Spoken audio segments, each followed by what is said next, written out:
ចូលឆ្នាំនេះសំបែបសាបមិនបាច់ប្រេកពេកទេខ្លាចក្រដាងស្នាមសាបឲ្យត្រជាក់ចិត្តចង់បានសុខសប្បាយជួបជុំទាំងក្រោយទាំងមុខសប្បាយជួបជុំទាំងក្រោយទាំងមុខអើយសំឡបអែមល្មមកុំដាក់ប្រៃពេកស្រឡាញ់គ្នាពេកកុំដើរយំយេកសាបក្នុងចិត្តគុំនិតភ្លឺថ្លាដើរលេងសប្បាយក្នុងសង្ក្រាន្តកាសាបមិនមែនមានន័យថាអន់គឺបែបធម្មជាតិមិនមានសម្ពាធធ្ងន់សាបមាត់សាប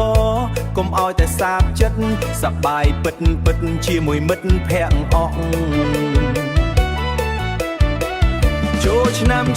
នេះសំបែបសាបមិនបាច់ប្រេកពេកទេខ្លាចក្រដាងស្នាមសាបឲ្យត្រជាក់ចិត្តចង់បានសុខសប្បាយជួបជុំទាំងក្រោយទាំងមុខសប្បាយជួបជុំទាំងក្រោយទាំងមុខ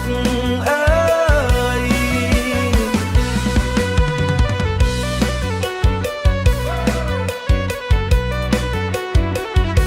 សប្បាយជួបជុំទាំងក្រោយទាំងមុខអើយលេងល្បែងប្រជាប្រិយចោលឈូងបោះអង្គរំវងកន្ទឹមឲ្យអស់ចិត្តចង់សាបមែនពិតតែចិត្តវាផ្អែមចូលឆ្នាំថ្មីញញឹមស្រស់ញញឹមស្រែមសូមពរជ័យសេរីសួស្តីឆ្នាំថ្មីសាបរឿងទុកសោកឲ្យរលាយបាត់ទៅសោកតែរឿងផ្អែមលះហែមពេញផ្លូវចូលឆ្នាំ